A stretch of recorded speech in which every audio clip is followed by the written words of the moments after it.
Ovarian, very good, very nice, ठीक है।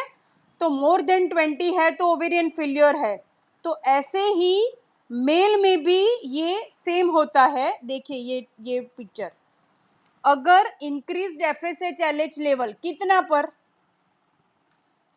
When normally it should be less than 7, हाँ 7.6 normal, पर जब FSH-LH सेम फीमेल जैसा ही 20 से ज्यादा बढ़ता है तो patient is in testicular failure हम बोलते हैं, ठीक है। तो टेस्टिकुलर फेल्योर यानी व्हाट इज टेस्टिकुलर फेल्योर, तो टेस्टिस अपना सारा फंक्शन हाँ गुमा चुका है, लाइक ओवरी, ओवरी में एग ही नहीं बनते हैं, तो टेस्टिस में स्पर्म ही नहीं बनते हैं, तो उसको बोलते हैं टेस्टिकुलर फेलियर।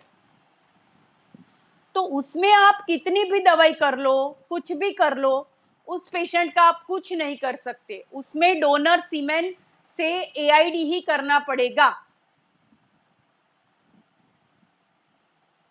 आया समझ में? टेस्टिकुलर फेलियर में आप कुछ नहीं कर सकते हो। तो इसके लिए हमें ये हार्मोन रिपोर्ट कराना है।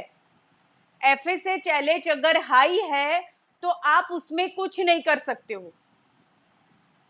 अगर FSH-LH नॉर्मल है, TSH देखो थायराइड में एबनॉर्मलिटी होगी तो भी स्पर्म में होगी, प्रोलैक्टिन एबनॉर्मल है तो उसमें भी होगा।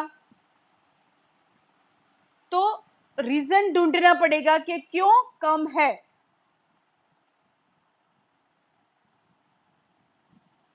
ठीक है, हेलो,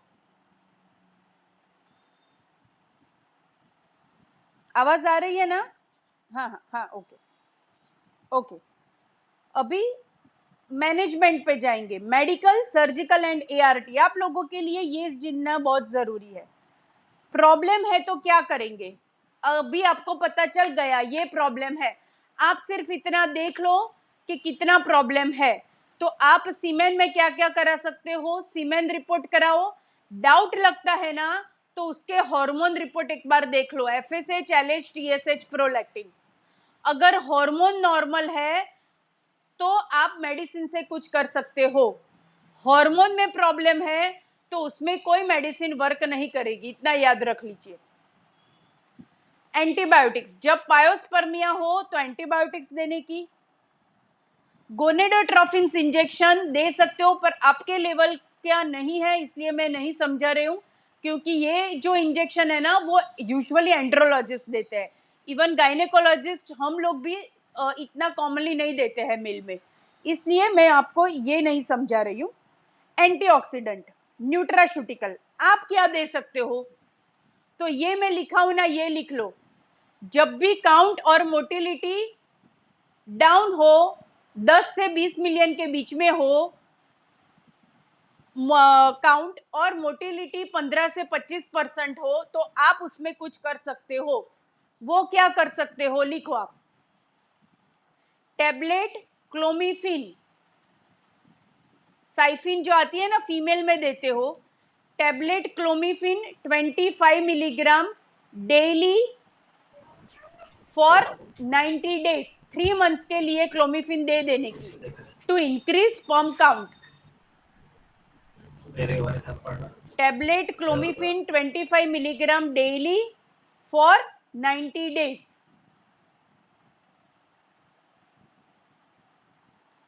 साथ में आप दोगे एंटीऑक्सीडेंट। व्हाट इज एंटीऑक्सीडेंट, जिसमें ये मेडिकेशन में आएगा पर ये समझा देती हूँ, जिसमें कोएंजाइम की, हाँ हाँ बोलिए, हाँ हाँ हाँ, पर लाइकोपिन सही है मैडम, पर उसका पूरा डोज पता होना चाहिए। उसमें अच्छा जो मेन इंग्रेडिएंट है ना वो कौन होगा, कौन सा होना चाहिए, कोएंजाइम Q10, वो फर्स्ट इंग्रेडिएंट होना चाहिए, कोएंजाइम Q10 वाला।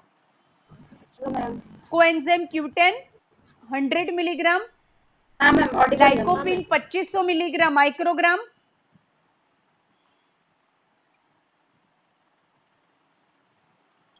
एस्ट्राजेंथिन, हाँ कोएंजाइम Q10 100 मिलीग्राम और लाइकोपिन 2500 माइक्रोग्राम। ये दोनों इंग्रेडिएंट जिसमें हो वो पहले चूज करने का। साथ में फिर बहुत सारा होगा। क्या क्या होगा?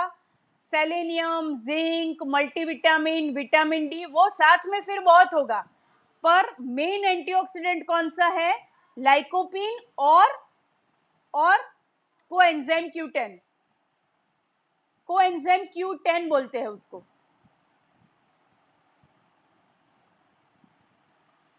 तो वो अगर कोई आप मेडिसिन देते हो, ये पूरा डोज में हो तो डेली देने का 1 टेबलेट। हाफ डोज, कई बार क्या होता है ना, कई मेडिसिन आती है पर डोज उसमें हाफ होता है, तो फिर आपको 2 टाइम देनी पड़ेगी। अच्छा वाला है जो मैं आपको बता सकती हूँ, मैनकाइंड का न्यूरोकाइंड गोल्ड सचेट आता है। ब्रेक हो रहा है, एस्ट्रोजन डाउन होगा तो मैम क्या एफएसएच लेवल क्या होगा, बढ़ेगा? उसमें पूरा डोज है। मैनकाइंड कंपनी का न्यूरोकाइंड गोल्ड सचेट डेली पानी में डाल के घोल के पी जाने का सचेट आता है। 90 डेज के लिए दो, अलोंग विथ साइफिन 25 मिलीग्राम 90 डेज के लिए। ये दो सिर्फ देने का मेल में।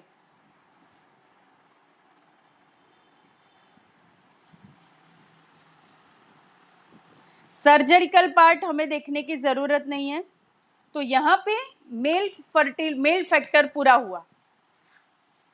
अभी हम जाएंगे मेडिकेशन पार्ट पे, ठीक है? आगे बढ़ू ना, मेडिकेशन पे जाते हैं।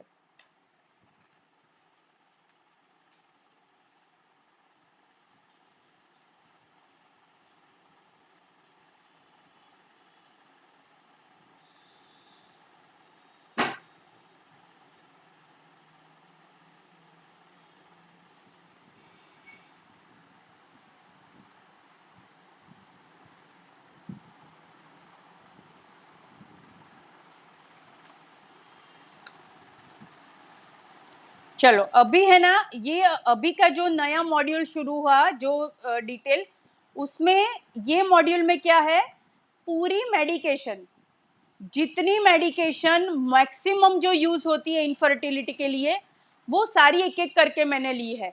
इतनी मेडिकेशन यूज होती है तो आपको पता होना चाहिए वो कैसे डोज में यूज होती है, क्या यूज करते हैं, वो मैं सब सिखाऊंगी।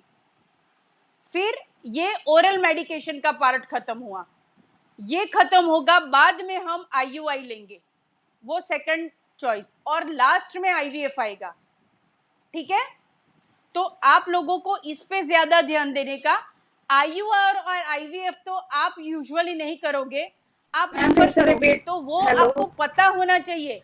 पर मैम इसलिए मैं ज्यादा ध्यान दे रही हूँ। फिर IUI और IVF तो आपको मैं बता दूंगी कैसे ऐसे करते हैं, ऐसी लैब होती है। तो अभी हम पूरा मेडिकेशन वाला पार्ट लेंगे कि ये प्रॉब्लम है तो ये आप क्या करोगे। अभी तक हमने क्या किया, इन्वेस्टिगेशन किया कि ओवेरियन फैक्टर रूल आउट करने के लिए आप क्या करोगे, ट्यूबल के लिए क्या करोगे, यूट्रस के लिए क्या करोगे, ऐसा रिपोर्ट आया तो क्या देखोगे, और सीमेन में ये है तो क्या करोगे। अभी तक का सबको क्लियर हो गया? अभी हम मेडिकेशन पे जाएंगे। तो पहली मेडिकेशन मैं ले रही हूं वो है क्लोमिफेन साइट्रेट। ये सबको पता है, मुझे भी मालूम है, पर अभी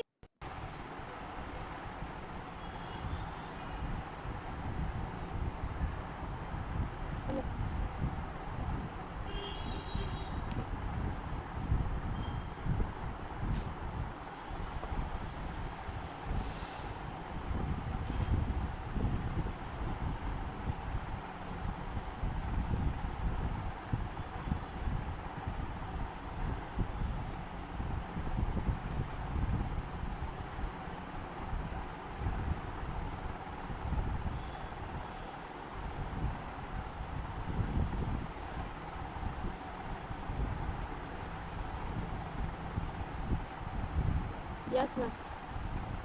Yes, ma'am. Yes, ma'am.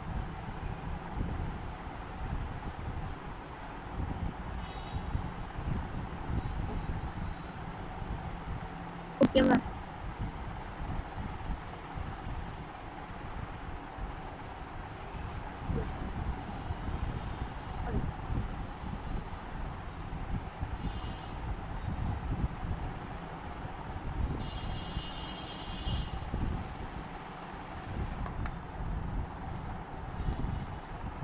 One point two two eight 1.2 to 8 ma'am 20 mm तक होना चाहिए। हेलो मैम, फॉलिकल साइज होगा लेस देन 8 mm।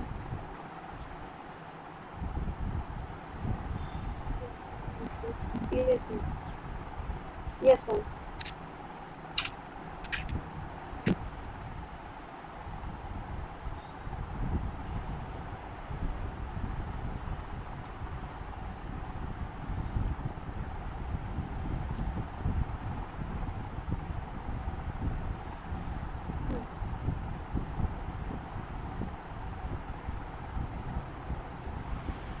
हेलो,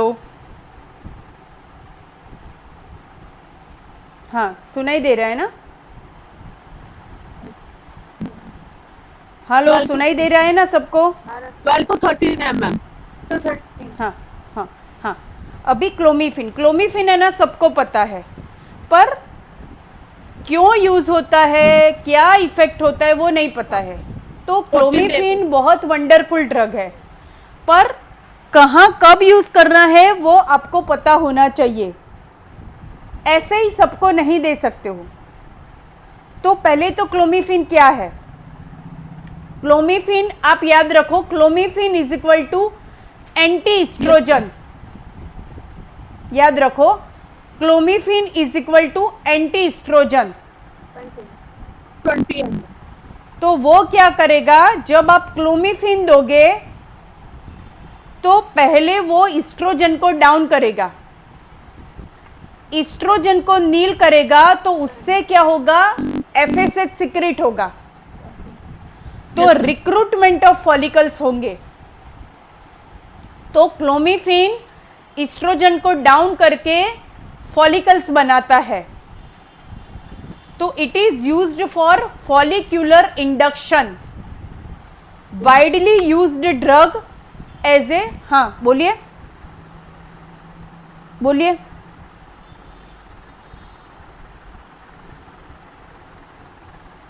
बढ़ेगा नहीं, वो एफएसएच को एक्टिवेट करेगा, तो फॉलिकल बढ़ेगा, ओव्यूलेशन इंडक्शन करेगा। ओव्यूलेशन इंडक्शन यानी जो एग इनएक्टिव है या अपने आप ग्रो नहीं कर रहे हैं, उन सबको एक्टिवेट करेगा। तो जो शांत बैठे हैं ना, उसको पुश करेगा,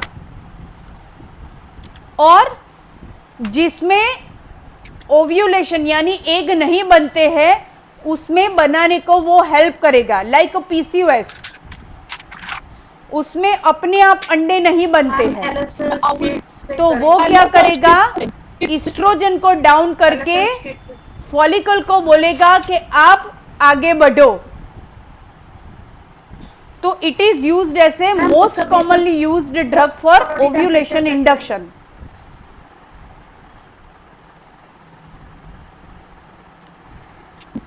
dose 50 milligram daily for 5 days. कैसे देते हैं? 50 मिलीग्राम डेली फॉर 5 डेज। कैसे देना है? आप क्लोमीफिन मेंसिस के डे 2, डे 3, डे 4 और डे 5, इसमें से किसी भी दिन आप शुरू कर सकते हो। पेशेंट दूसरे दिन आया तो 5 दिन के लिए दे दो, तीसरे दिन आया तो 5 दिन के लिए दे दो, चौथे दिन आया तो 5 दिन के लिए दे दो, 5वें दिन आया तो 2 से 5 दिन में कभी भी आप स्टार्ट कर सकते हो। ये 50 milligram daily for 5 days. Patient का वेट लेस देन 70 kg है, 60 kg है सपोज, तो 50 मिलीग्राम दो। वेट ज़्यादा है, मोर देन 60 kg है, तो 100 मिलीग्राम 1 HS फॉर 5 डेज।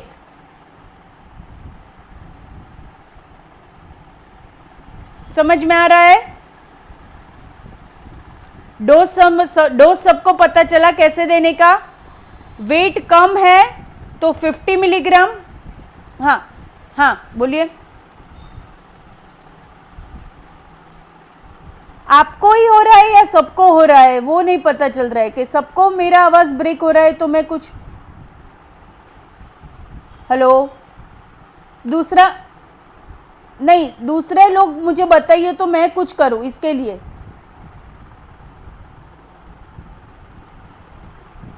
हो रहा है तो मैं कुछ चेंज करूं, मैं मेरा वाईफाई चेक करूं इसके लिए। हेलो, हाँ हाँ ओके ओके, मैं ओके ओके ओके।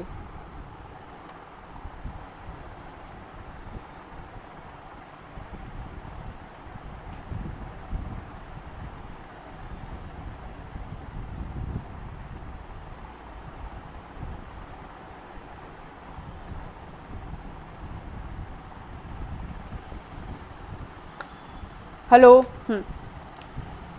हाँ तो कैसे देंगे? अगर वेट लेस देन 60 केजी है, 60 केजी से कम है तो 50 मिलीग्राम रोज रात को एक। कब दे सकते हो? मेंसेस के दूसरे, तीसरे, चौथे या पांचवें दिन तक कभी भी आप दे सकते हो। अगर पेशेंट का वेट मोर देन 60 केजी है तो 100 मिलीग्राम रोज रात को एक।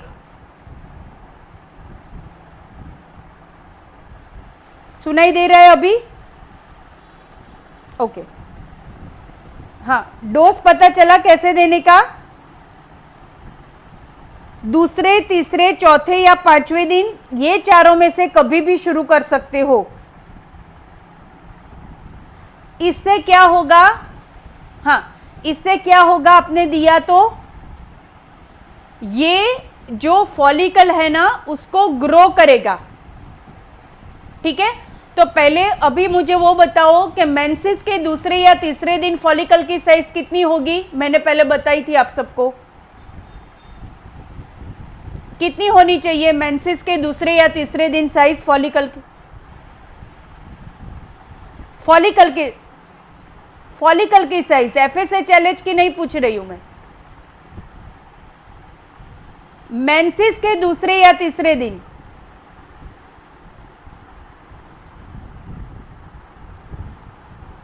Very nice. कितना होगा? लेस देन 8 mm होगा मेंसेस के दूसरे या तीसरे दिन। अभी आप क्लोमिफिन दो 5 दिन के लिए। सपोज पेशेंट आपके पास आया तो दूसरे दिन आप क्लोमिफिन स्टार्ट करो और फॉलिकल की साइज 8 mm से कम है, ठीक है? फिर आप 5 दिन के लिए दो और फिर आप साइज देखो। तो मेंसेस के छठे या 7वें दिन पे आप साइज चेक करोगे तो वो कितनी होगी?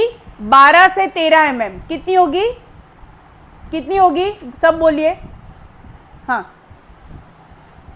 Okay okay. फिर वो धीरे धीरे आगे बढ़ेगा, डोमिनेंट फॉलिकल। तो ओव्यूलेशन कब होगा? जब फॉलिकल 20 mm अराउंड, हाँ ऐसा पक्का नहीं होता है कि 14 डे पे ही होगा, सबका अलग अलग होता है। तो जब फॉलिकल 20 mm बढ़ेगा, 20 mm तक जाएगा, तब वो ओव्यूलेशन करेगा, ठीक है? इतना समझ में आया?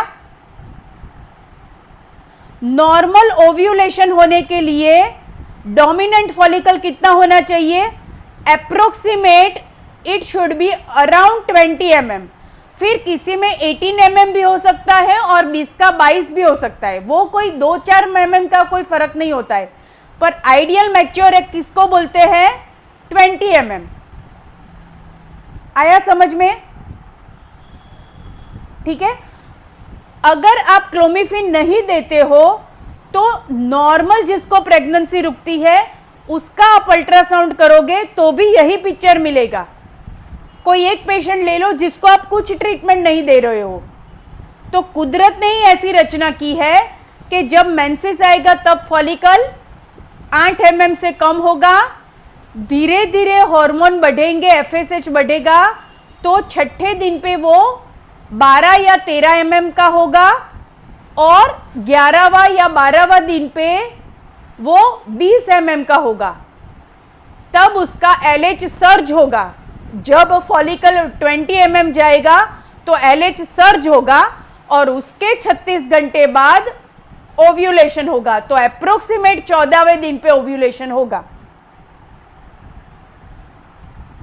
अभी एक सीक्रेट पॉइंट आप सबको बताना है कि ये तो मैंने सोनोग्राफी से बोला, पर आपके पास सोनोग्राफी नहीं हो और आपको किसी का ओव्यूलेशन डे जानना हो तो कैसे जानोगे? मैंने बोला सबका अलग अलग होता है। आपके पास हाँ, वो भी नहीं है आपके पास, वो भी नहीं है आपके पास, कुछ नहीं है। आप ओपीडी में बैठे हो, कोई रिपोर्ट ही नहीं है आपके पास।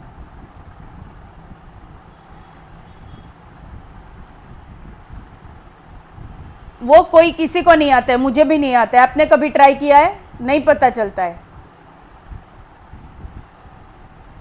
सिंपल बात, वो किस में लागू करेगा? जिसकी साइकिल रेगुलर है। जिसकी साइकिल इरेगुलर है, पीसीओएस है, उसमें नहीं आप एज्यूम कर सकते हो। पर जिसकी साइकिल रेगुलर है तो होती है ना, उसमें सिंपल -14 कर दो आप, -14। सपोज पेशेंट बोलेगा कि मुझे महावरी 28 से 30 दिन के बीच में आती है, ठीक है? महावरी 28 से 30 दिन के बीच में आती है, तो आप क्या करोगे? -14, 28 -14 कितना हुआ? 14, और 30 -14 कितना हुआ? 16। तो उसका ओव्यूलेशन डे होगा डे 14 टू डे 16। तो पेशेंट को ये 2 दिन रिलेशन के लिए बोलो आप। आया समझ में?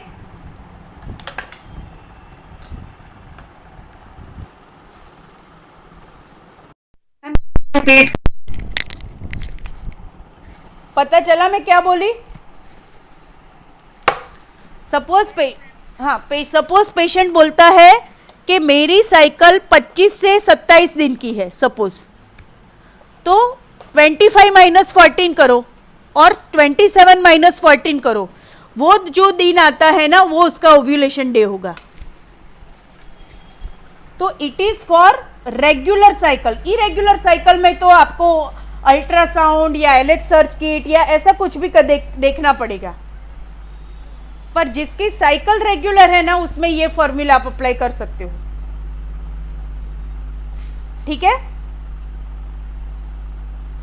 क्लियर? हेलो, ठीक है ना? सुनाई दे रहा है सबको? हाँ, तो अभी हम ये यहाँ तक क्लोज करते हैं। 3:55 हो गया है, तो कल हम आगे इसमें सब मेडिसिन पे जाएंगे। पर ये बहुत इम्पॉर्टेंट चीज़ है, आप ओव्यूलेशन डे सिंपल -14 करके कर लो, ठीक है? फिर आगे कल लेट्रोजोल, पीसीओएस की सारी मेडिसिन, मेटफॉर्मिन, नेक, फिर एंटीऑक्सीडेंट के जो मैंने आपको पढ़ाया ना उसके सारे फोटोग्राफ्स रखे हैं। फिर इंजेक्शन गोनेडोट्रोफिन किसको बोलते हैं, HCG इंजेक्शन कैसा होता है, कैसे यूज़ होता है, सारी मेडिकेशन कल से शुरू होंगी 1 by 1। Okay, bye bye to you all, take care.